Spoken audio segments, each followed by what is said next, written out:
यहाँ उपस्थित होना पड़ा है। और ये जितने भी हमारे पदाधिकारी और हमारे इस संगठन के जो समाज कमियां हैं, वो सभी यहाँ पर अपना कीमती समय निकालकर आप सबों के बीच में आए हैं। लाइव चल रहा है ना, कुछ बातों को बताने के लिए, कुछ जानकारी आप सबों के बीच में साझा करने के लिए। क्यों और किस कारण से ये हम सभी को समझने की जरूरत है, क्योंकि इसी से हमारे जो समाज है, इस समाज का जो हर समाज का एक सपना होता है कि उसका समाज किस तरह से आगे बढ़े, उस समाज का चहुमुखी विकास कैसे हो, उस समाज का जो पीढ़ी है उनका भविष्य कैसे सुरक्षित हो, और समाज का जो भाषा है, संस्कृति है, परंपराएं हैं, उन सभी का संरक्षण कैसे हो। तो इन्हीं सब चीजों को लेकर के, इन्हीं सब विषयों को लेकर के हम सभी आप सबों के बीच में आज यहाँ पर उपस्थित हुए हैं। तो सबसे जो पहला चीज है वो हमें क्या जानने की जरूरत है, ये हम सभी को पता होना चाहिए।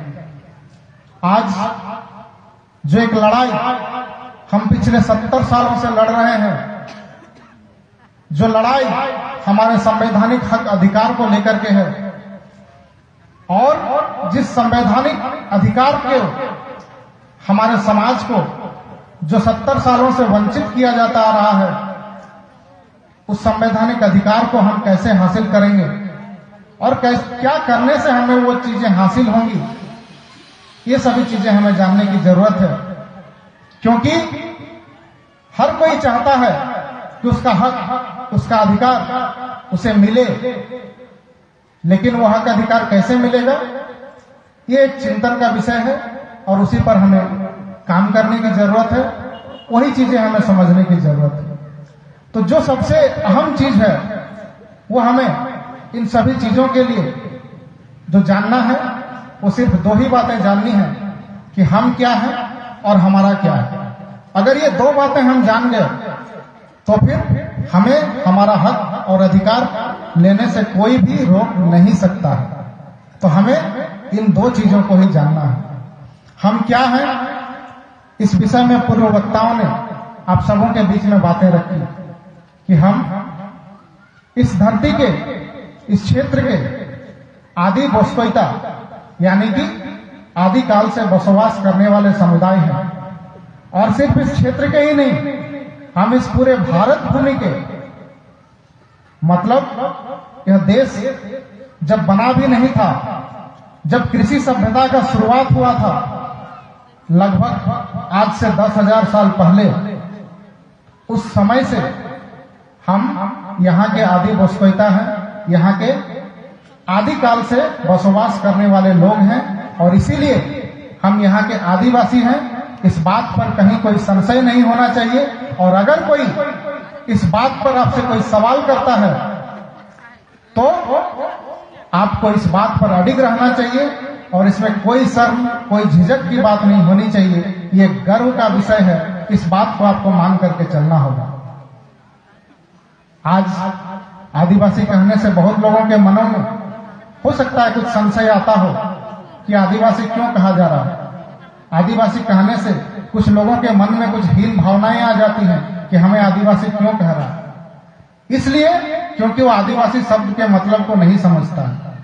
तो ये हमारे लिए गर्व की विषय है कि हम यहाँ के आदिकाल से बसवास करने वाले लोग हैं। और इसीलिए आदिवासी शब्द पर गर्व करना सीखिए, और गर्व करने का जरूरत है हमें, हमारे बच्चों को, हमारे सभी लोगों को।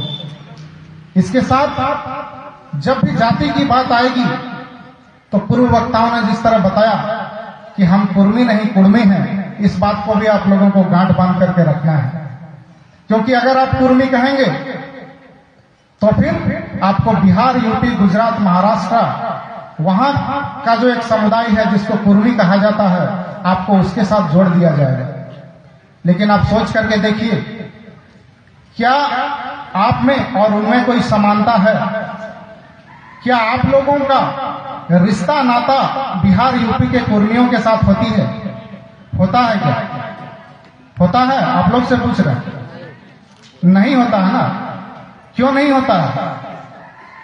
क्योंकि हम लोगों का जब भी रिश्ता जब शुरू होता है, शादी की जब बात आती है, तो सबसे पहला सवाल जो हमारे बैजनाथ जी ने कहा था, तो सबसे पहला सवाल क्या होता है? गुष्टी पूछा जाता है। अगर गुष्टी समान हुआ तो उस घर में रिश्ता नहीं जोड़ा जाएगा, अगर भिन्न गुष्टी का हुआ तभी वहां हम लोग रिश्ता जोड़ते हैं। इस वजह से हमारा रिश्ता नाता हमारे ही समुदाय में, जो गुष्टीधारी कुर्मी समुदाय हैं, उन्हीं के बीच में होती है। कुर्मियों के साथ कभी नहीं होगा। उनसे हमारी ना भाषा मेल खाती है, ना संस्कृति मेल खाती है, ना ही किसी भी प्रकार का हमारा उनसे कोई मेल है। इन चीजों को समझते हुए अपना जो मूल पहचान है उसको समझिए, और जब भी कोई पूछे, जब भी कोई सर्वे करने आए, तो बेझिझक उससे एक ही बात कहिएगा। जब भी वो जाति की बात पूछे तो इसी कुर्मी शब्द को ही आपको बोलना है, इसी को ही लिखवाना है। ये चीज ध्यान रखिए। दूसरी बात, भाषा की, जो सबसे एक अहम चीज होती है किसी भी समुदाय का। अगर हम खुद को आदिवासी कह रहे हैं, जनजाति कह रहे हैं, तो किसी भी आदिवासी समुदाय का, जनजाति समुदाय का एक निश्चित भाषा होता है जो उसके समुदाय के नाम के विशेष पर होता है। जैसे आप लोगों ने देखा होगा, सुना होगा, जो मुंडा जनजाति होते हैं उनकी भाषा अगर कोई पूछे तो मुंडारी, संताल की भाषा संताली। इसी तरह से सभी जनजातियों का उसके उन लोगों के समुदाय विशेष के नाम से उनकी भाषा होती है। लेकिन अगर कोई आपसे पूछे कि आपकी भाषा क्या है, तो आप क्या कहेंगे? आपसे नहीं पूछे, उन लोगों से पूछे, आपकी भाषा क्या है? कौन सी भाषा बोलते हैं?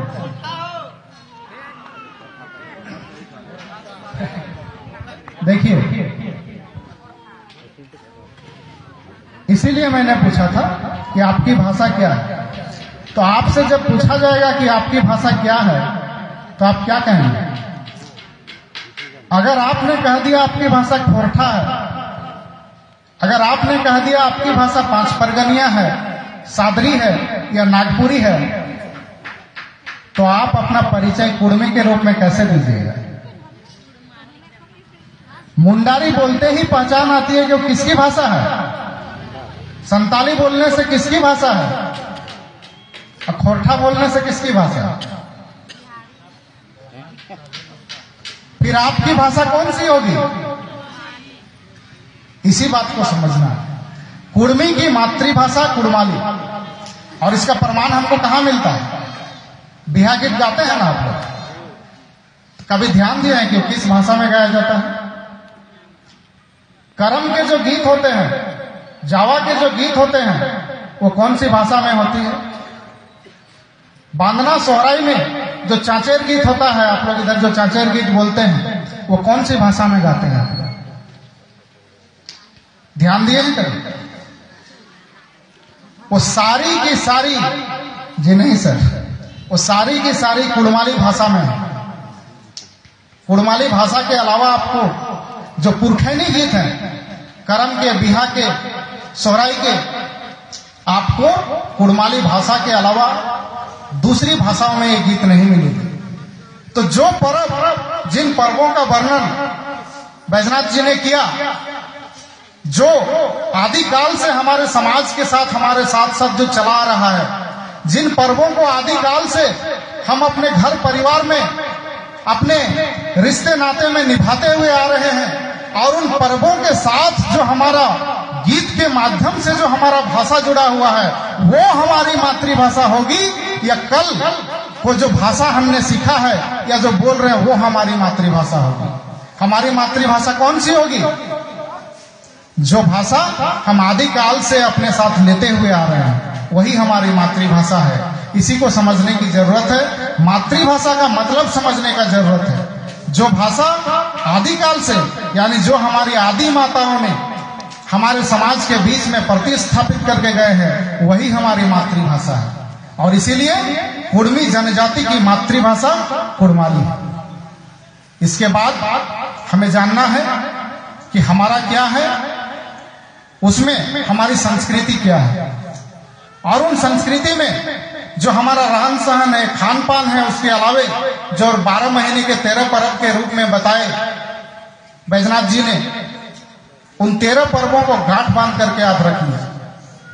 और उन 13 पर्वों के बाद जो भी पर्व आएगा, जो भी पर्व का नाम आपके जहन में आता है, वो पर्व हमारा नहीं है। इस चीज को गांठ बांध के रखिए। समझ रहे हैं ना? आखान यात्रा हाल पुना से शुरू होकर के उसके बाद एक जो छूट रहा था, मैं बता रहा हूं, उसके बाद बसंत पंचमी के दिन में आप लोग क्या करते हैं? क्या करते हैं बसंत पंचमी का दिन में? सरस्वती पूजा। सरस्वती पूजा। क्या आपको मालूम है कि ये पूजा कब से शुरू हुई है? जानते हैं या कभी जानने का कोशिश किए हैं? किस लिए वो पूजा की जाती है? विद्या के लिए। लेकिन क्या आपको मालूम है कि इस देश में जो एक व्यवस्था थी, उस व्यवस्था के तहत उच्च वर्ग के लोगों ने निम्न वर्ग के लोगों को पढ़ने लिखने का अधिकार नहीं दिया था। हमें पढ़ने लिखने का अधिकार ही नहीं था। और आप महिलाओं को, आप चाहे उच्च वर्ग के हों या निम्न वर्ग के हों, आप लोगों को किसी को भी पढ़ने लिखने का अधिकार नहीं था। ये इतिहास है, इसको पढ़ करके देख लीजिएगा, जानने का कोशिश कीजिए। पढ़ने लिखने का अधिकार ही नहीं था। तो जब हमको पढ़ने लिखने का ही अधिकार नहीं था, शिक्षा लेने का अधिकार नहीं था, तो ये विद्या की बात कहां से आई? और अगर विद्या किसी को पूजने से ही अगर मिल जाता, तो आज किसी भी बच्चा को आप पूछ करके देख लीजिए, जब वो स्कूल जाता है, गणित पढ़ता है, विज्ञान पढ़ता है, भूगोल पढ़ता है, और किसी भी विषय में जब कोई सवाल का जवाब नहीं ढूंढ पाता है, तो वो कहां जाता है और किसके पास जाता है? किससे वो उस सवाल का जवाब पूछने के लिए जाता है? कहां जाता है? कहां जाता है? आप लोग से पूछ रहे हैं, कहां जाती है मुन्नी? जब कोई सवाल का जवाब नहीं बना पाती है तो कहां जाती है?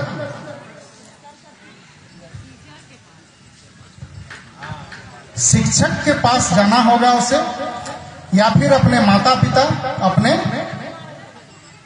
बड़े जो भी हैं उनके पास जाना होगा। तो विद्या हमें कौन दे रहा है? शिक्षक हमें विद्या दे रहा है। और हम कहां से सीख रहे हैं? किताबों से। यानी कि ज्ञान हमें कहां से मिल रहा है? पोथी से। तो हमें पूजने की आवश्यकता किसको है? शिक्षक, हमारे गुरु। और जिस पोथी से हमें ज्ञान मिल रहा है, उस पोथी को पूजने की जरूरत है। अगर आपको पूजा ही करनी है ज्ञान की, तो पोथी पूजा कीजिए। और उस दिन हमारे समाज में एक पर्व होता था, जो इस पूजा के चक्कर में वास होते जा रहा है, हो गया है। क्या आप लोगों को किसी को मालूम है? सिझानो पर्व नाम का एक पर्व होता था हमारे समाज में। हो सकता है आप लोग को सुनने में भी अभी नहीं आता। किसी को मालूम है? शायद बूढ़े बुजुर्ग को हो सकता है मालूम है।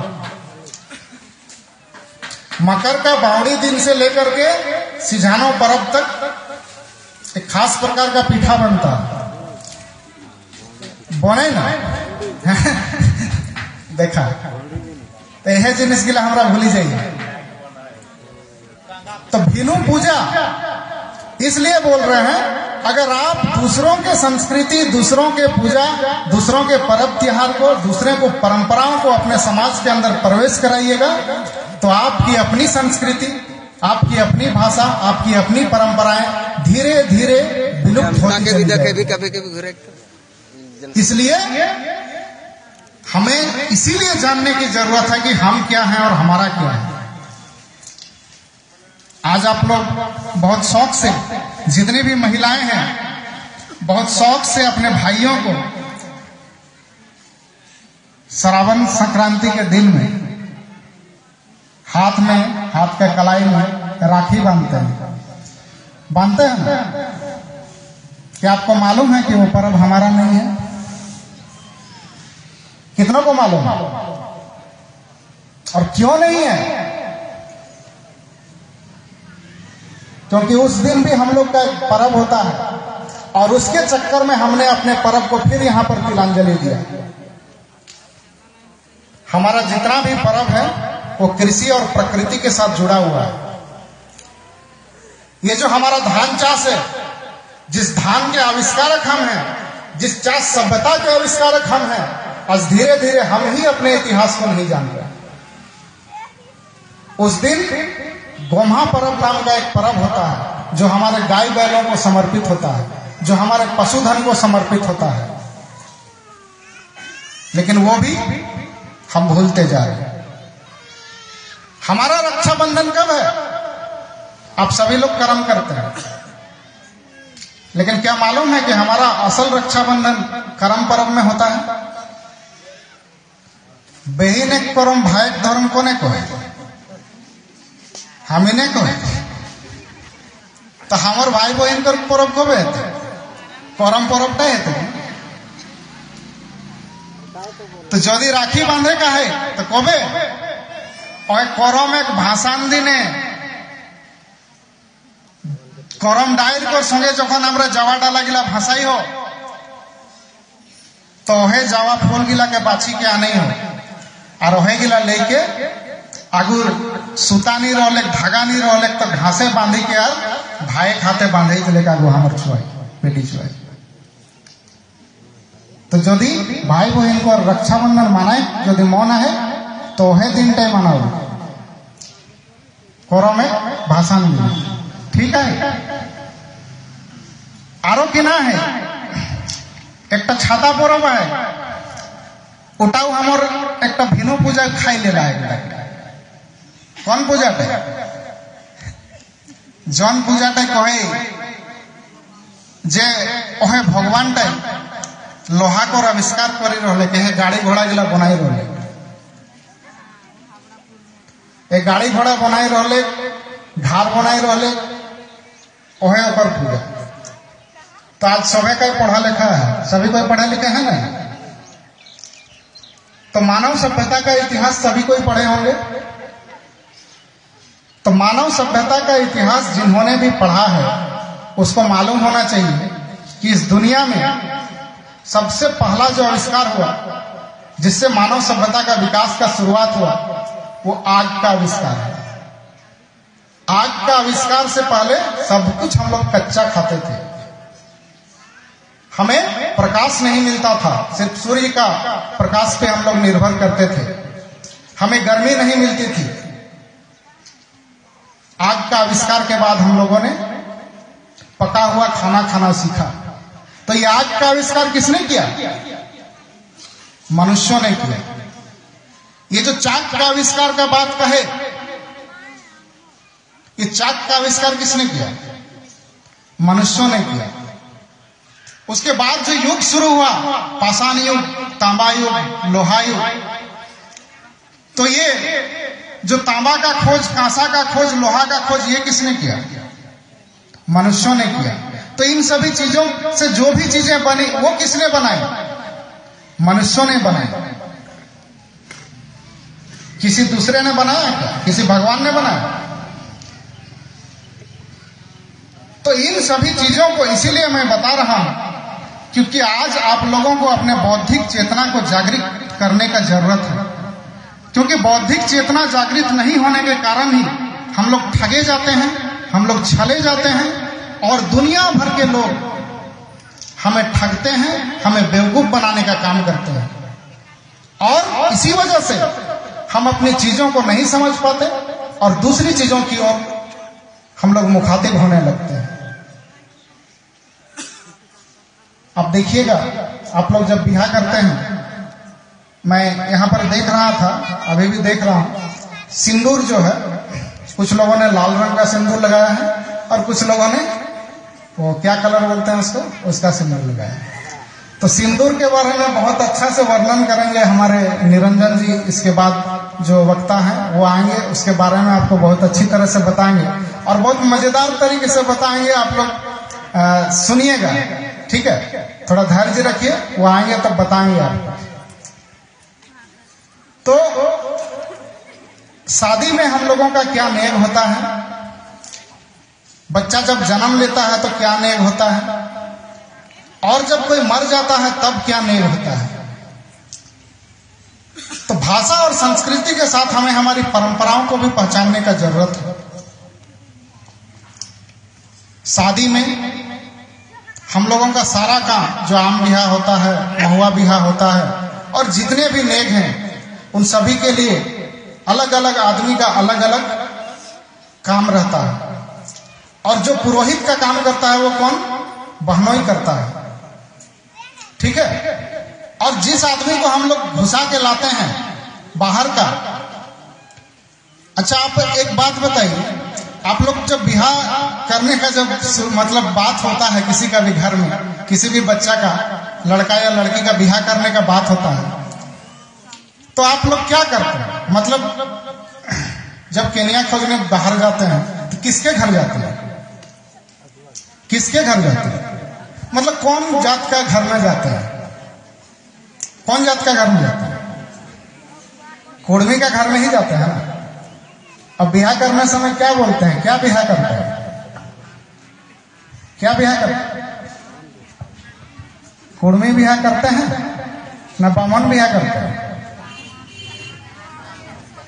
तो बिहा करने समय केनिया खोजने जाइएगा तो कुर्मी घर में, और बिहा करने के समय कुर्मी बिहा करने में शर्म लगता है क्या? तो इन चीजों को जानना है, बहुत अच्छी से बताएंगे बाद में। मरखी में जो भेगना पुरोहित होता है हम लोगों का, क्यों होता है वो भी बताएंगे। यहाँ मैं कुछ बौद्धिक चिंतन की बात आप लोगों के बीच में रख रहा हूं। जैसे देखिए, थोड़ा धैर्य से सुनिए तो आपका दिमाग पूरी तरह से खुल जाएगा, ठीक है? मरखी में जब इधर क्या बोलते हैं जी, पाड़े, पाड़े को जब बुला करके आप लोग जो दशकर्म का काम करवाते हैं, तो उस समय वो आपके बीच में क्या क्या बातें रखता है, ध्यान दीजिएगा। कैसे आपको ठगा जाता है ये ध्यान दीजिएगा।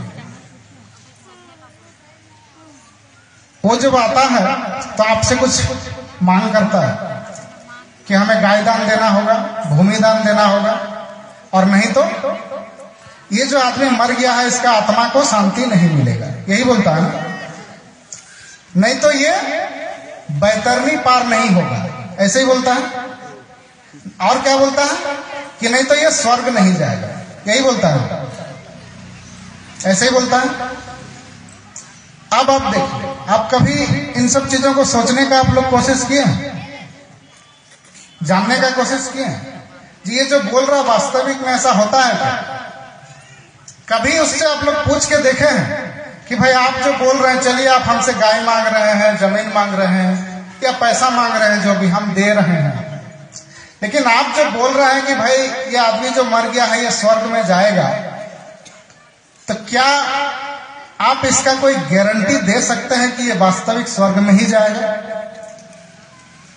कभी पूछे हैं उससे? आप बाजार में कोई भी सामान खरीदने जाते हैं, पैसा देके खरीदते हैं, तो गारंटी के साथ खरीदते हैं। किसी में 1 साल का गारंटी, किसी में 2 साल का गारंटी रहता है कि नहीं? तो आप जो उसको दे रहे हैं उसका गारंटी लेते हैं कि वो जिस काम के लिए आपसे पैसा ले रहा है वो पैसा उस काम के लिए इस्तेमाल होगा या नहीं होगा, वो वास्तविक में हमारे मरे हुए आदमी को स्वर्ग पहुंचाएगा या नहीं, इसकी गारंटी तो कोई नहीं लेते हैं। फिर पैसा क्यों देते हैं? तो फिर इस बार पैसा देने के पहले उसका गारंटी जरूर लीजिएगा और उससे प्रमाण मांगिएगा कि आप प्रमाण दीजिए कि ये मरा हुआ आदमी स्वर्ग गया है। ऐसा होगा क्या? ऐसा होगा? क्यों नहीं होगा? क्योंकि आज तक इस दुनिया में जितने भी आदमी मरे हैं, अरबों खरबों आदमी, आज तक एक भी आदमी ऊपर से नीचे आकर के किसी को नहीं बताया है कि वो स्वर्ग में गया है या नर्क में गया है। बताया है क्या? आज तक जितने भी आदमी जिंदा है, जिंदा रहते हुए कोई भी आदमी आज तक स्वर्ग में गया है क्या? और आकर के बताया है क्या आपको कि आप वो स्वर्ग में गया है? तो ये ठगने का काम हमको किया जाता है। वो कहता है कि आत्मा को शांति नहीं मिलेगी, बैतरनी पार नहीं होगा। ये बैजनाथ जी भी हैं, सबूत हैं, हम भी हैं। हम तो हर साल जाते हैं। ये हमारे जो मयूरभंज केंझोर है ना, वो केंझोर के पास एक नदी है, उसी नदी का नाम बैतरनी नदी है। तो बैतरनी इसी दुनिया में है और यहाँ से लगभग 200-250 किलोमीटर का दूरी में है। आप जिंदा भी पार कर सकते हैं, मरने का कोई जरूरत नहीं है उसके लिए। और जो ये आत्मा की बात कही जाती है, आप उनसे पूछिएगा कि भाई आप ही के किताबों में तो लिखा है कि आत्मा ना तो कभी जन्म लेती है ना तो कभी मरती है, नश्वर है। वो सिर्फ मनुष्यों का शरीर बदलता है, वो ना जन्म लेता है ना मरता है कि नहीं है? तो आत्मा अगर मरता नहीं है और जन्म भी नहीं लेता है तो उसका संख्या घटेगा या बढ़ेगा क्या? घटेगा या बढ़ेगा क्या? उसका संख्या तो कांस्टेंट रहेगा, स्थिर रहेगा, मतलब जितना था उतना ही रहेगा। तो इस दुनिया में शुरुआत में अगर 1000 आदमी था और आज जो अरबों आदमी हो गया है, तो उन अरबों आदमी का शरीर में ये आत्माएं आई कहां से? ये कौन सा लॉजिक बताते हो भैया हमें?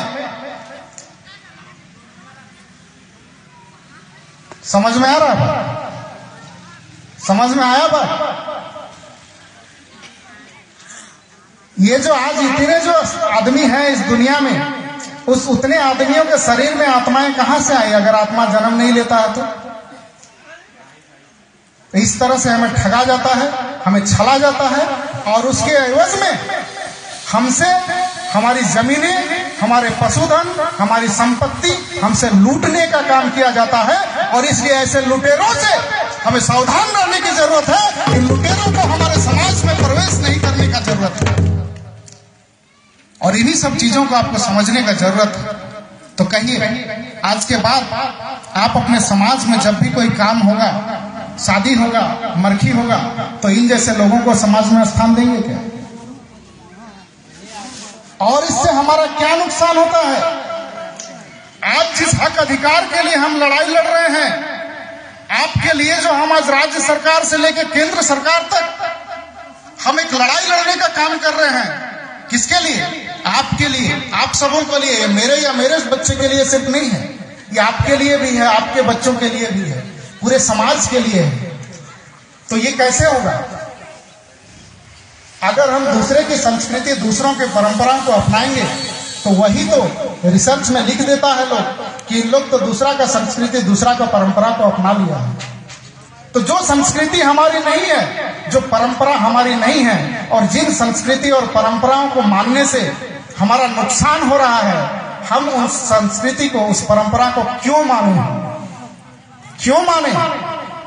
तो इसीलिए हमें हमारी संस्कृति और हमारी परंपराओं को मानने की जरूरत है, जो कहीं से भी उनसे कम नहीं है, उनसे कम महत्व नहीं रखता है, बल्कि उससे ज्यादा ही महत्व रखता है।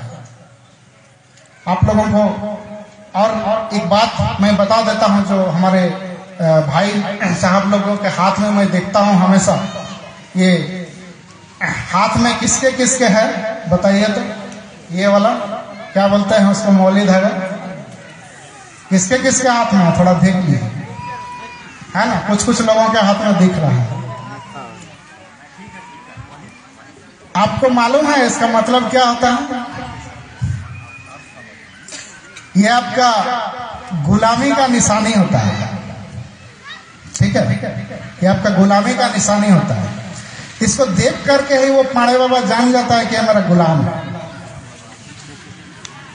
समझे? वो देख करके ही जान जाता है, क्योंकि उसने आपको गुलाम बना रखा है उससे। कैसे? वो बांधते समय एक मंत्र बोलता है, कभी पूछे हैं उससे उस मंत्र का मतलब क्या होता है? क्योंकि जिस भाषा में वो मंत्र बोलता है वो भाषा हमारी नहीं है। तो जिस भाषा का जो मंत्र हमारी भाषा का नहीं है, पहला तो वो मंत्र हमारा होगा ही और हमारे लिए नहीं होगा। तो वो जो मंत्र बोलता है, कभी उसका मतलब पूछे हैं? अगर नहीं पूछे हैं तो पूछिएगा। और वो मंत्र क्या होता है वो मैं आपको बता दे रहा हूं, सुनिए। वो बोलता है, संस्कृत में वो मंत्र बोला जाता है, ये न बद्धो बलि राजा दानवेंद्रो महाबली तेन त्वाम प्रतिबद्ध नामी रक्षे माचल माचल। क्या समझे आप? कुछ समझ में आया क्या? नहीं समझ में आया। ये न बद्धो बलि राजा दानवेंद्रो महाबली तेन त्वाम प्रतिबद्ध नामी रक्षे माचल माचल। ठीक है, ठीक है। यहां राजा बलि का बात आ रहा है, दानवेंद्र महाबली राजा बलि। राजा बलि का नाम सुने हैं?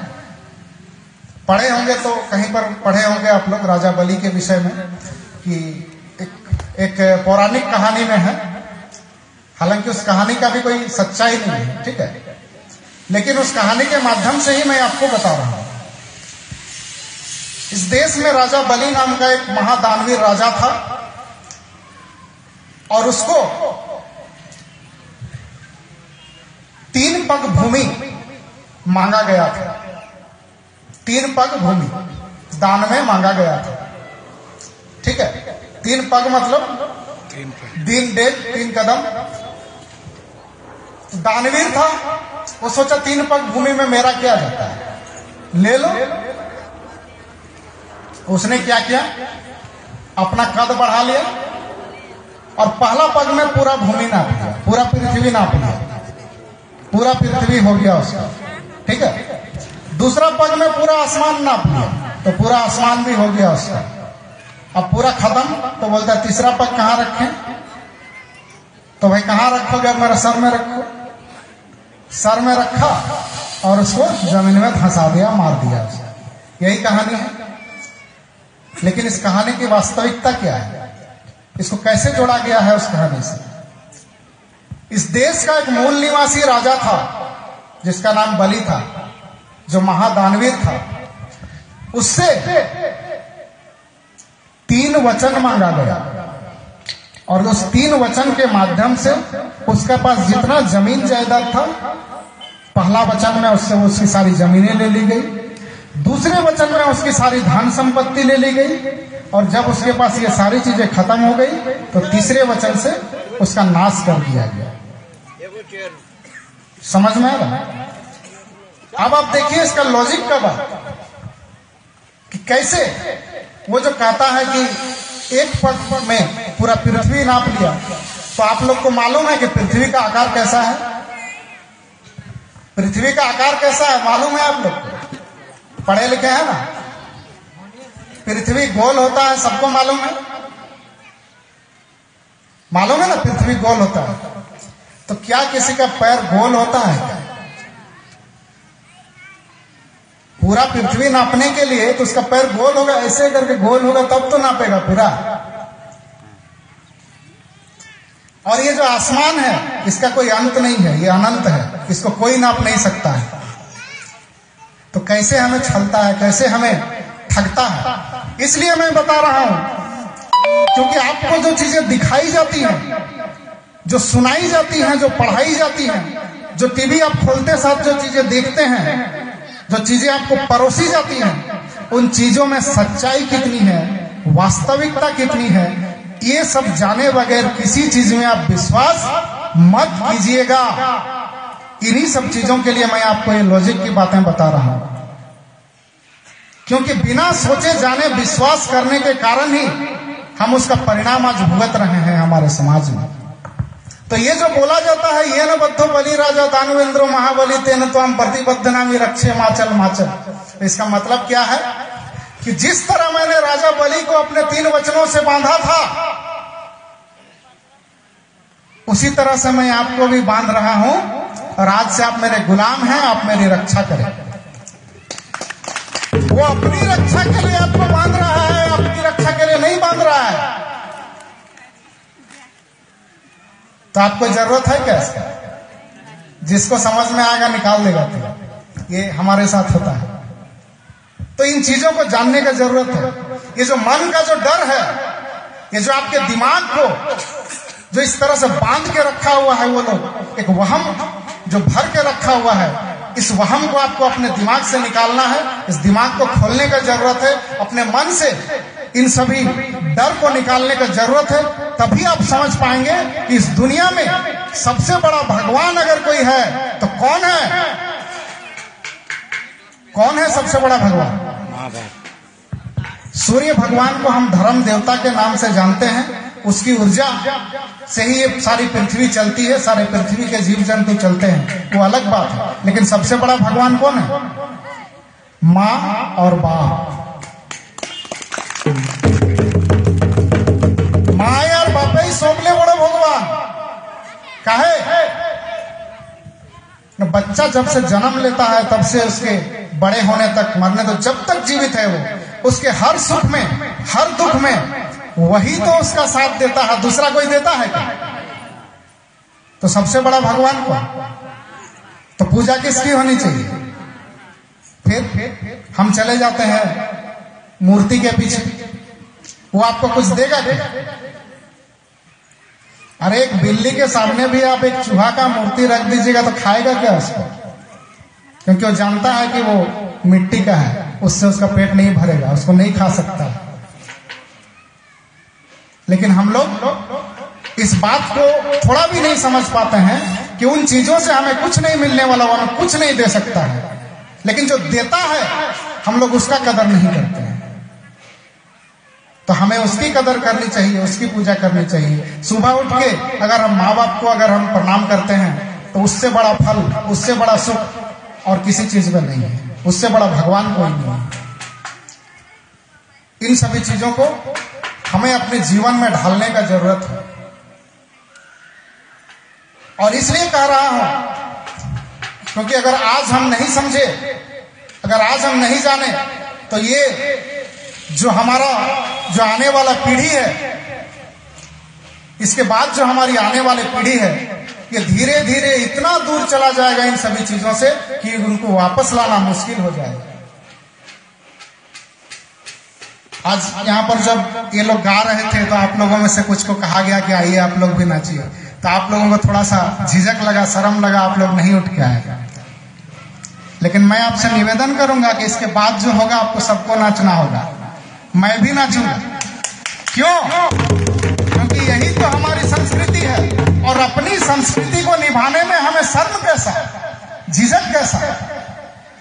आज देखिएगा दूसरे जो समुदाय होते हैं उनकी जब शादियां होती है घरों में, तो एक हफ्ता पहले से धुप्पु धुपुड़ धुप्पु धुपुड़ धुप्पु धुपुड़ करता है कि बिहार गीत एक हफ्ता पहले से चलता है, चलता है ना? हम लोग करते हैं क्या? हम लोग अभी धीरे धीरे उन चीजों को छोड़ रहे हैं। हम लोग सोच रहे हैं हम लोग बहुत बहुत ज्यादा हम लोग विकसित हो गए। अपनी संस्कृति को छोड़ करके कोई विकसित नहीं हो सकता है, कोई नहीं। इसलिए बिहार गीत को मिटने मत दीजिए। ये आपकी परंपरा है, ये आपकी पहचान है, इसमें आपका बहुत कुछ टिका हुआ है। इसको आपको गाना पड़ेगा और अपनी बहुओं को सिखाना भी पड़ेगा ताकि वो लोग गाए, फिर वो लोग अपना आने वाला पीढ़ी को भी इन चीजों को बताएं। और एक चीज मैं कहना चाहता हूं, हमारे समाज में पहले महिलाओं को बहुत सम्मान दिया जाता था, अभी भी दिया जाता है। और हमारे समाज में जब शादियां होती हैं तो उसमें पौन प्रथा नाम का एक परंपरागत प्रथागत नियम होता है। उसका मतलब जानते हो क्या होता है? अच्छा, जो भी बोलते हैं केनिया पौन उसको बोलते हैं। मतलब शादी जब होता है तो वर पक्ष की ओर से केनिया पक्ष को कुछ मोल दिया जाता है, ठीक है, होता है ना, उसको पौन टका प्रथा बोलते हैं उसको। लेकिन आजकल हम लोग क्या कर रहे हैं? आजकल हम लोग क्या कर रहे हैं? वही दूसरा का देखा देखी, दूसरों का जो कुप्रथा है उसको अपने समाज में घुसा रहे हैं बिना जाने। जिसको क्या बोलते हैं? दहेज प्रथा, तिलक, दहेज। ये हमारे समाज का है क्या? हमारे समाज में तो उल्टा होता है, केनिया पक्ष को दिया जाता है। तो ये कुप्रथा हम अपने समाज में क्यों घुसा रहे? अरे जो महिला अपना घर परिवार, अपना नैहर, अपना माँ बाप, अपना रिश्ता नाता, अपना घर द्वार सब कुछ छोड़ करके आपके घर में आ रही है, किसके लिए? किसके लिए आ रही है? आपके लिए तो आ रही है, आपके वंश को आगे बढ़ाने के लिए आ रही है, आपके घर का कामकाज करने के लिए आ रही है। तो उससे हम दहेज लेने का काम करते हैं, उसको तो हमको देना चाहिए। तो इसलिए ये सब चीजें बंद करनी होगी, ये कुरीतियां समाज के बीच में बंद करनी होगी। और इनके लिए महिला और पुरुष समाज रूप से, समान रूप से जिम्मेदार हैं, सभी को समझने का जरूरत है। और खास करके मैं पुरुषों से विनती करूंगा, अगर लोग पीते हैं, बुरा मत मानिए, तो धीरे धीरे उसको बंद कीजिए, क्योंकि इससे हमारे समाज का बहुत नुकसान हो रहा है। हमारे समाज का जो रुपया पैसा है वो दूसरे जगह चला जा रहा है। उन पैसों को अपने बच्चों के लिए खर्च कीजिए, क्योंकि अगर आप कमाते हैं तो किसके लिए कमाते हैं? अपने बच्चों के लिए, अपने बच्चों के भविष्य के लिए। इसलिए उन पैसों को अपने बच्चों के भविष्य के लिए, उनके लिए खर्च कीजिए, पीना बंद कीजिए। और इन सब कुरीतियों को भी हमारे समाज से निकालने का, हटाने का जरूरत है, और तभी हमारा समाज विकसित होगा, उन्नत होगा। और आज आपकी जो भी लड़ाई है हमारे कुर्मी जनजाति को अनुसूचित जनजाति में सूचीबद्ध करने का, जो भी प्रमाण है, जो भी डॉक्यूमेंट्स हैं, इन सभी के विषय में हमारे पास बहुत सारे प्रमाण मौजूद हैं, और उन्हीं के आधार पर हम सरकार से अपना संघर्ष कर रहे हैं, अपनी लड़ाई को लड़ रहे हैं। लेकिन उसके साथ साथ हमें आपके सहयोग की जरूरत है, और उस सहयोग के रूप में हमारी आपसे यही विनती होगी कि आप अपना जो पैसा है, अपना जो ऊर्जा है, अपना जो समय है, इन सभी चीजों को सिर्फ और सिर्फ अपनी भाषा, अपनी संस्कृति और अपने ही परंपराओं में खर्च कीजिए। दूसरे चीजों में आपको खर्च करने की कोई आवश्यकता नहीं है। तो ठीक है, मैं अपने इन्हीं बातों के साथ अपनी बातों को विराम देता हूं, और आप लोग जाइएगा मत, भूख लगा होगा, ठीक है। इसके बाद हम लोग थोड़ा सा नाचेंगे भी, सब कोई साथ में मिल करके। लेकिन इसके बाद जो वक्ता आएंगे वो आपको हंसा हंसा कर बताएंगे, ठीक है। आपको हंसा हंसा कर बताएंगे, इसलिए उनको भी सुनिएगा आप लोग। तो आप सभी को बहुत बहुत धन्यवाद और जोहार। बहुत बहुत सावस दादा, इतना बढ़िया से हम इनके माई बहन के जेठा काका के समझे थी, हम इनके आदिवासी कुर्मी समाज